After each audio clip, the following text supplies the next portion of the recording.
কেমন আছো বলো তোমরা সবাই? আমার নিট বাংলা চ্যানেলে তোমাদের অনেক অনেক ওয়েলকাম। তো আজকের টপিকে যাওয়ার আগে আমার পেইড ক্লাস সম্পর্কে তোমাদেরকে একটু ইনফো দিয়ে নিই, কারণ তোমরা প্রতিদিন আমার কাছে হোয়াটসঅ্যাপ করে জিজ্ঞেস করো, তো এখানে ভালো করে বলে দিই একটু। ফার্স্ট কথা হচ্ছে যে পেইড ক্লাস চলছে সেটা কিন্তু শুধুমাত্র বায়োলজির জন্য। অনেকেই জিজ্ঞেস করো ম্যাম আপনি ফিজিক্স কেমিস্ট্রিও পড়ান কিনা। না, এটা কিন্তু শুধুমাত্র বায়োলজির জন্য। এটাতে কত টাকা লাগে ম্যাম? এটাতে অ্যাকচুয়ালি ₹1000 টাকা লাগে, ওয়ান টাইম একবার দিতে হয়। কারণ তোমরা অনেকেই জিজ্ঞেস করো যে এটা কতবার দিতে হবে। এটা একবার দিতে হবে। তাতে তুমি কি পাবে? তাতে তুমি অ্যাকচুয়ালি নিট বায়োলজির টোটাল প্যাকেজ পাবে। সেখানে কি থাকবে? সেখানে তোমার নিট বায়োলজির 11-12 ফুল সিলেবাস তুমি রেকর্ডেড লেকচার্স পাবে। চ্যাপ্টার ওয়াইজ দেওয়া থাকে, ধরো চ্যাপ্টার 1, চ্যাপ্টার 2, এইভাবে প্রত্যেকটা চ্যাপ্টারের ফুল সিলেবাস, ফুল টপিকস সব কিছু রেকর্ডেড থাকে, সেটা তুমি এখানে পেয়ে যাবে। রেকর্ডেড থাকলে তোমাদের অনেক সুবিধে, কারণ তোমরা যখন তখন যতবার খুশি নিজের ইচ্ছে মতন সেটাকে চালাতে পারবে, সেটাকে দেখতে পারবে। আর এই পুরো প্যাকেজের ভ্যালিডিটি কিন্তু লাইফ টাইম হয়, মানে এরম নয় যেটা এটা তোমার জন্য শুধুমাত্র 1 বছর ভ্যালিড থাকলো, তা না। একবার যদি পাও সারা জীবন কিন্তু তোমার কাছে এটা থেকে যাবে। নেক্সট হচ্ছে যে নোটস পাবে, পুরো ফুল সিলেবাস নিটের নোটস পাবে, যেটা টোটালি এনসিইআরটি বেস করে বানানো। কারণ তুমি খুব ভালো করে জেনে গেছো যে নিটে এনসিইআরটির বাইরে কোনো কোয়েশ্চেন আসে না। তো পুরো এনসিইআরটিটাকে নিংড়ে নোটস বানানো হয়েছে দুটো ভাষায়, বাংলা এবং ইংলিশে। যার যেটা সুবিধে সেই নোটস পড়তে পারো। এছাড়া এখানে চ্যাপ্টার ওয়াইজ পিক্স প্র্যাকটিস করানো হয়। পিক্স মানে প্রিভিয়াস ইয়ার্স কোয়েশ্চেন্স। 2013 থেকে 2023 প্রত্যেকটা চ্যাপ্টারের একদম চ্যাপ্টার ধরে ধরে পিক্স প্র্যাকটিস করানো হয়, এবং এই পিক্সের পিডিএফও তোমরা কিন্তু পেয়ে যাবে।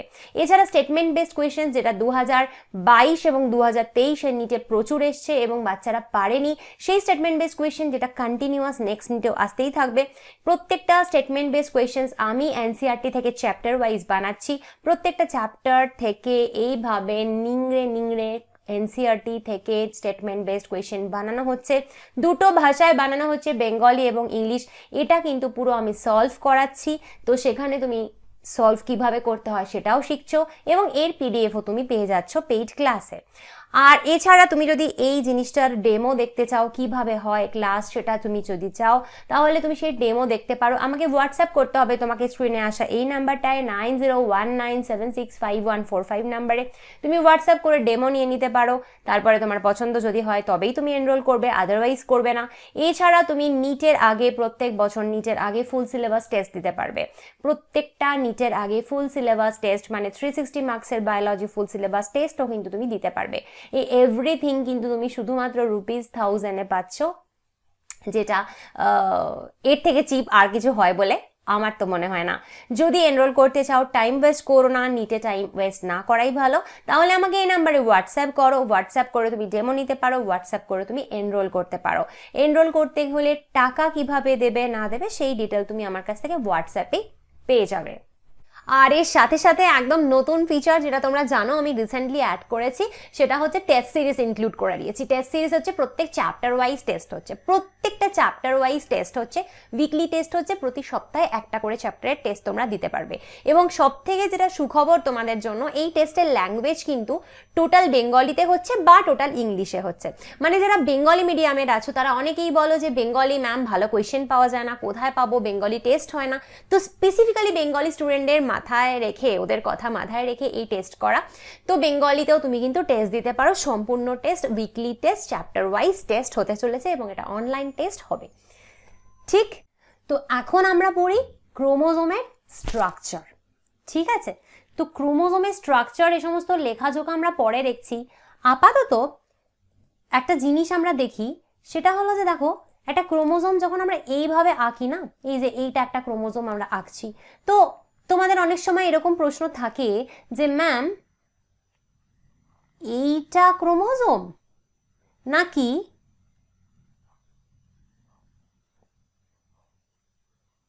এইটা ক্রোমোজোম, কোনটা ক্রোমোজোম? তো অ্যাকচুয়ালি দুটোই ক্রোমোজোম। একটা ক্রোমোজোম সেল ডিভিশনের সময় একটা ক্রোমোজোম এই রূপ ধারণ করে, তখন তুমি দেখো এর দুটো করে এরকম বাহু থাকে, দুটো করে এরকম থাকে, ঠিক যেমন আমরা এইখানে দেখতে পাচ্ছি। তো এই দুটোকে আমরা কি বলি বলতো? এই দুটোকে আমরা বলি ক্রোম্যাটিড। ক্রোম্যাটিড। তার মানে কনফিউজড হয়েও না, হ্যাঁ, এই যে জিনিসটা দেখছো, যেটা কিরিকিরি করলাম আমি, এটা একটা ক্রোম্যাটিড। আর এই যে জিনিসটা দেখছো, যেটাতে আমি ডট ডট করছি, এটা আর একটা ক্রোম্যাটিড।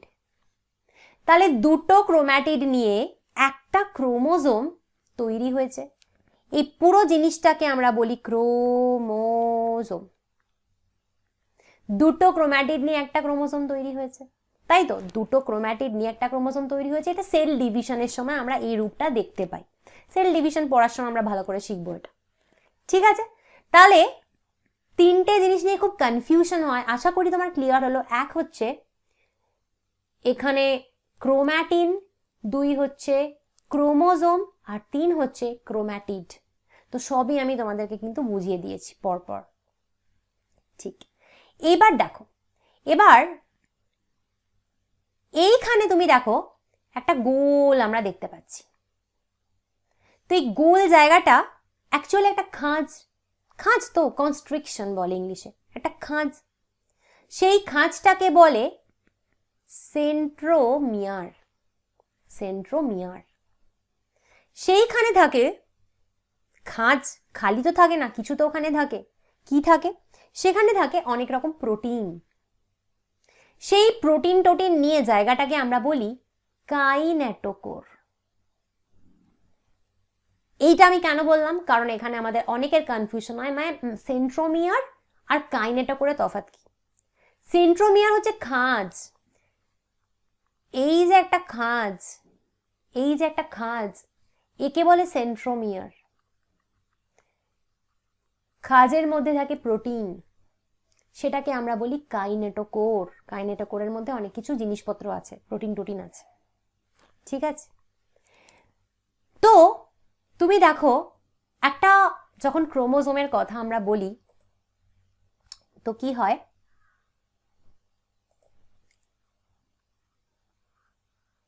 ধরো এটা একটা আর এটা একটা আমি আঁকলাম। এটাকে আমরা একটা আর্ম বলবো বা বাহু বলবো। ঠিক তেমনিও এটাকে আমরা একটা আর্ম বলবো, একটা বাহু বলবো।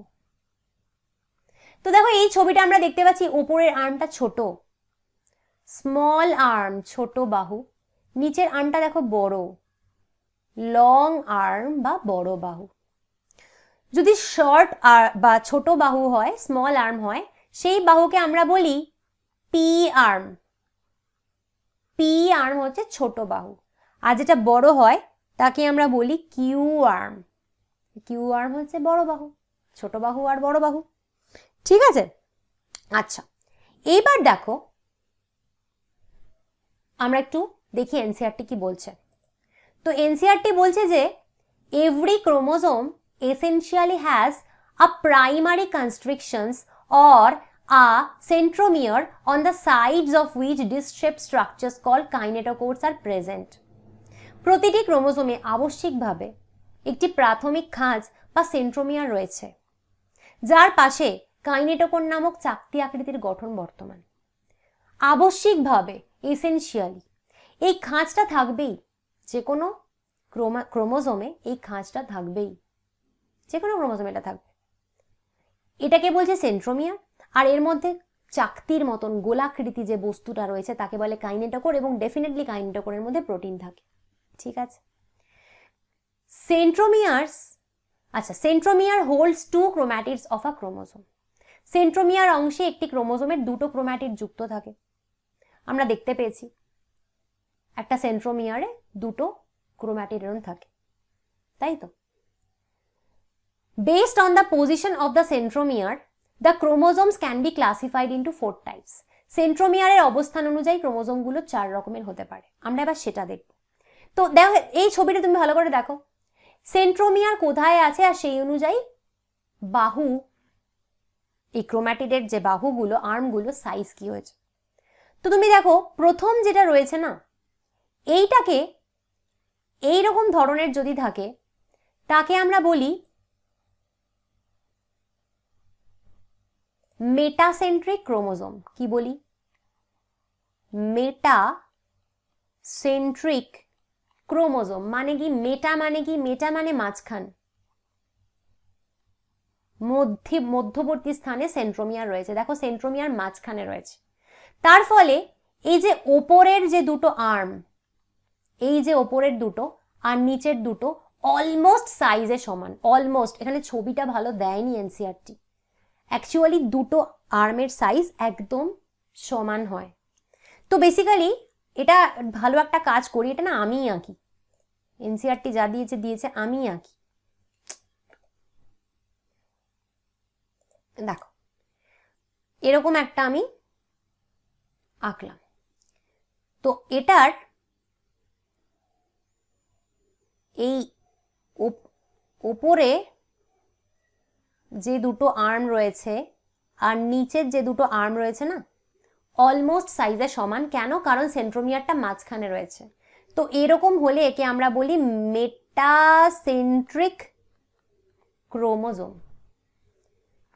নেক্সট হতে পারে সেন্ট্রোমিয়ারটা একটু মাঝখানের থেকে ওপরে আছে, তাহলে ঠিক এক্স্যাক্ট মাঝখানে নেই, তাহলে ওপরের যে বাহু দুটো সেই দুটো একটু ছোট হয়ে গেল, নিচেরটা একটু বড় হয়ে গেল। এরকম যদি হয়, তুমি দেখো সেন্ট্রোমিয়ার মাঝের থেকে একটু উপরে আছে, এরকম হলে একে আমরা বলি sub metacentric chromosome. Sub metacentric chromosome মানে কি, ক্রোমোজোমের সেন্ট্রোমিয়ার একটু ওপরের দিকে আছে, তার জন্য ওপরের বাহুগুলো ছোট, নিচেরগুলো বড়, সাব মেটাসেন্ট্রিক। সেন্ট্রোমিয়ার যদি আরো খানিকটা ওপরের দিকে যায়, ঠিক যেমন এই 3 নম্বর ছবিটা তুমি এখানে এনসিইআরটি দেখতে পাচ্ছ, যদি এটা এরকম হয়, তো ওপরের বাহুগুলো দেখো আরো ছোট আর নিচেরগুলো আরো বড়, মানে সেন্ট্রোমিয়ার অনেকটা এন্ডের দিকে চলে গেছে। এরকম হলে আমরা বলি অ্যাক্রোসেন্ট্রিক ক্রোমোজোম। আরেকটা হতে পারে সেন্ট্রোমিয়ার চলে গেছে একেবারে টিকিতে, টঙে, মানে একদম এন্ডে চলে গেছে, তার ফলে ওপরের বাহু দুটো আর এক্সিস্টই করে না, থাকেই না, দুটো নিচের বাহু পড়ে থাকে বড় বড় লম্বা লম্বা। একে আমরা বলি টেলোসেন্ট্রিক ক্রোমোজোম। টেলোসেন্ট্রিক ক্রোমোজোমে কোনো ছোট আর্ম বা পি আর্ম থাকে না। কারণ কেন থাকে না? সেন্ট্রোমিয়ার একেবারে লাস্টে চলে গেছে। এবার তোমাকে যদি আমি এখানে দেখাই, এটাকে যদি আমি মেটাসেন্ট্রিক ধরি, এটাকে আমি সাবমেটাসেন্ট্রিক বলতে পারি, এটাকে আমি অ্যাক্রোসেন্ট্রিক বলতে পারি, কিন্তু এরা না টেলোসেন্ট্রিক এরকম ছোট ছোট দুটো টিকি বার করে রেখেছে, বলছে যে টেলোসেন্ট্রিকে খুব ছোট ছোট দুটো পি আর্ম হয়। জেনারেলি হয় না, আমি যেরকম আঁকলাম এরকম হয়, তবে এনসিইআরটি যখন দিয়েছে কিছু জায়গায় তুমি পেয়েও যাবে, হয়তো টেলোসেন্ট্রিকটা মানে একেবারে এন্ডের একটু আগে হয়তো ছোট্ট ছোট্ট দুটো পি আর্ম বেরিয়েছে, হতে পারে। ঠিক আছে, ওকে। তো একটু দেখি এনসিইআরটি কি বলছে। এনসিইআরটি বলছে যে the metacentric chromosome has middle centromere forming 2 equal arms of the chromosome. ঠিক আছে, মেটাসেন্ট্রিক ক্রোমোজোমে সেন্ট্রোমিয়ার ক্রোমোজোমের ঠিক মাঝখানে থাকে, ফলে ক্রোমোজোমের দুটি বাহু সমদৈর্ঘ্যের হয়, দেখলাম আমরা। The submetacentric chromosome has centromeres slightly away from the middle of the chromosome, resulting into one shorter arm and one longer arm. Submetacentric ক্রোমোজোমে সেন্ট্রোমিয়ার ক্রোমোজোমের মাঝখান থেকে কিছুটা দূরে থাকে, ফলে ক্রোমোজোমের একটি বাহু অপর বাহু অপেক্ষা তুলনামূলকভাবে বড় হয়, আমরা দেখে নিয়েছি। In case of acrocentric chromosome, the centromere is situated close to its end, forming one extremely short and one very long arm. Whereas the telocentric chromosome has a terminal centromere. Acrocentric ক্রোমোজোমের ক্ষেত্রে centromere প্রান্তের কাছাকাছি থাকায় একটি বাহু খুব লম্বা এবং অপর বাহুটি খর্ব হয়। অপরপক্ষে টেলোসেন্ট্রিক ক্রোমোজোমে প্রান্তীয় সেন্ট্রোমিয়ার বিশিষ্ট হয়, যে প্রান্তীয় টার্মিনাল সেন্ট্রোমিয়ার। এগুলো সব এক্ষুনি এক্সপ্লেন করে দিলাম। Sometimes a few chromosomes have non-staining secondary constrictions at a constant location. This gives the appearance of a small fragment called the satellite. মাঝে মাঝে ক্রোমোজোমের একটি নির্দিষ্ট স্থায়ী অঞ্চলে অরঞ্জিত গৌণ খাঁজ দেখা যায়, ফলে স্যাটেলাইট নামক একটি ছোট খণ্ডকের আবির্ভাব হয়। এই যে তুমি দেখো কিছু কিছু ক্রোমোজোমে এটা থাকে, সব সময় সব ক্রোমোজোমে থাকে না। কিছু ক্রোমোজোমে এই যে সেন্ট্রোমিয়ারের খাঁজটা, সেটা ছাড়াও উপরে দেখো আরেকটা খাঁজ তৈরি হয়েছে, উপরে আরেকটা খাঁজ তৈরি হয়েছে, তাকে বলে সেকেন্ডারি কনস্ট্রিকশন বা গৌণ খাঁজ। কেন? কারণ প্রাইমারি কনস্ট্রিকশন বা প্রাথমিক খাঁজ তো এটা সেন্ট্রোমিয়ার, তাহলে এটা তো ওটা ছাড়াও আরেকটা খাঁজ যেটা কখনো সখনো থাকে। দেখো প্রাইমারি সেন্ট্রোমিয়ার, প্রাইমারি কনস্ট্রিকশন বা প্রাথমিক খাঁজ ওটা তো প্রত্যেকটা ক্রোমোজোমে থাকবে, কিন্তু সেকেন্ডারি কনস্ট্রিকশন বা গৌণ খাঁজ কিছু ক্রোমোজোমে থাকে, কিছুতে থাকে না। তো এখানে থাকতে পারে, যদি থাকে খাঁজ থাকে সেখানে একটা পুত করে ক্রোমোজোমের অংশ বেরিয়েছে। দেখো যেখানেই খাঁজ থাকুক তার পাশেই ক্রোমোজোমের একটা ছোট অংশ তো বেরোবে, তো ওপরে সেই অংশটাকে বলে স্যাটেলাইট। এটাকে তুমি কালার করতে পারবে না, রঞ্জক দিয়ে রঞ্জিত করতে পারবে না, এটা থেকে বিশেষ কোনো প্রশ্ন আসবে না। জাস্ট তোমায় জিজ্ঞেস করতে পারে সেকেন্ডারি কনস্ট্রিকশন বা গৌণ খাঁজের ফলে যে ক্রোমোজোমটা পুত করে বেরোয়, ছোট একটা ক্রোমোজোমের অংশ থাকে, সেটাকে তুমি কি বলবে? বলবে স্যাটেলাইট। ব্যাস, এখান থেকে আর কিছু আসবে না। এখানে একটা এক্সট্রা জিনিস তোমাদের আমি পড়িয়ে দিই, কারণ এটা কোনো কোনো সময়ে নিচে আসতো, এটা ইম্পর্টেন্ট। যখন সেল ডিভিশন হয় মেটাসেন্ট্রিক ক্রোমোজোম এরকম দেখতে হয়। দেখো মাঝখানে সেন্ট্রোমিয়ার, দুদিকে এরকম দুটো সমান বাহু। তো এটাকে দেখতে তোমার কি শেপের মতন মনে হচ্ছে? ভি শেপের মতন, ভি শেপের মতন। সাবমেটাসেন্ট্রিক ক্রোমোজোম কিরম হয়? সাবমেটাসেন্ট্রিকের সেন্ট্রোমিয়ার এটা, একটা বাহু ছোট একটা বাহু বড়। এটা কিরম দেখতে লাগছে বলো? এল শেপের মতো। অ্যাক্রোসেন্ট্রিকে কি হয়? একটা বাহু খুব ছোট, একটা বাহু খুব বড়। এটা কিরকম দেখতে লাগছে বলো? জে শেপের মতো। আর টেলোসেন্ট্রিকে তুমি জানো একদম টার্মিনাল থাকে একটা সেন্ট্রোমিয়ার, এবং এর পি বাহু এক্ষুনি আমি বললাম থাকে না বললেই চলে। তো বড় বাহুটা এরকম থাকে কিউ, সেটাকে কিরম লাগছে দেখতে? আই শেপের মতন, লম্বা একটা আই। এই চারটে কোন শেপ নেয়, কোন ক্রোমোজোম কোন শেপ নেয় সেল ডিভিশনের সময়, এই পয়েন্টটা একটু দেখে রাখো। এটা যদিও এক্সট্রা এনসিআরটি, কিন্তু এটা ইম্পর্টেন্ট বলে আমি তোমাদেরকে এখানে করালাম। ঠিক আছে, এরপরে আমাদের লাস্ট জিনিস যেটা এই চ্যাপ্টারে, সেটা হচ্ছে মাইক্রোবডিজ। মাইক্রোবডিজ কি? কিছু কিছু মেমব্রেন বাউন্ড বা পর্দাবৃত থলি আমাদের সেলে থাকে, তাদেরকে বলে ছোট ছোট ভেসিকল, ছোট ছোট থলি, তাদেরকে বলে মাইক্রোবডিজ। মাইক্রো নাম থেকেই বুঝতে পারছে ছোট্ট বডি, ছোট্ট দেহ। ওরা করেটা কি? ওদের মধ্যে অনেক এনজাইম পোড়া থাকে, বেশ কিছু উৎসেচক ওদের মধ্যে থাকে। এটা প্ল্যান্টেও থাকতে পারে, অ্যানিমেলেও থাকতে পারে, দুরকম সেলেই থাকতে পারে। ঠিক আছে, তো এটা তোমাকে কি করতে হবে? এটা তোমাকে বুঝতে হবে এরা কি করে, এদের কাজটা কি, সেটাকে আমাদেরকে একটু দেখতে হবে। তো মাইক্রো যে বডিজ, ছোট ছোট, এগুলো কি বলে? Micro bodies. এখানে উৎসেচক থাকে। সাপোজ সেলের মধ্যে কিছু বাজে জিনিস ঢুকে গেল। ধরে নাও বাজে জিনিস কি? Hydrogen peroxide. তুমি জানো হাইড্রোজেন পারঅক্সাইড বাজে জিনিস। হাইড্রোজেন পারঅক্সাইড ঢুকে গেল। হাইড্রোজেন পারঅক্সাইডকে ভাঙার জন্য লাগে পার অক্সিডেজ এনজাইম। পার অক্সিডেজ এনজাইম থাকে হচ্ছে এই মাইক্রোবডিজে। এই মাইক্রোবডিজে থাকে পার অক্সিডেজ এনজাইম, যারা H2O2 বা হাইড্রোজেন পারঅক্সাইডকে ভেঙে কি করবে? দুটো জল প্লাস অক্সিজেন, দুটো জল আর অক্সিজেন তৈরি হবে। তো জলও ভালো জিনিস, অক্সিজেনও ভালো জিনিস। তো হাইড্রোজেন পারঅক্সাইডের মতন বিষাক্ত জিনিস, হাইড্রোজেন পারঅক্সাইডের মতন বিষাক্ত জিনিসকে পারঅক্সিডেজ এনজাইম ভেঙে জল আর অক্সিজেন করে দিল। এটা ভালো হলো না তোমার সেলের জন্য? তো এই ধরনের এনজাইম থাকে মাইক্রোবডিজে, যারা কিন্তু এই কাজগুলো করে। এইভাবে তোমার সেলকে বাঁচালো, এইভাবে হেল্প করলো। ঠিক আছে, এটা একটা এনজাইমের কথা তোমায় বললাম, এরকম বহু এনজাইম থাকে মাইক্রোবডিজের মধ্যে, যারাই ভালো ভালো কাজগুলো করে। ঠিক আছে, ঠিক। চলো তাহলে আজকের ভিডিও এই অবধি। ভিডিওটা ভালো লাগলে লাইক কমেন্ট শেয়ার করো, চ্যানেলটা ভালো লাগলে সাবস্ক্রাইব করতে একদম ভুলো না। আজকে আসছি, পরের দিন নতুন ভিডিও নিয়ে আসবো। Bye bye.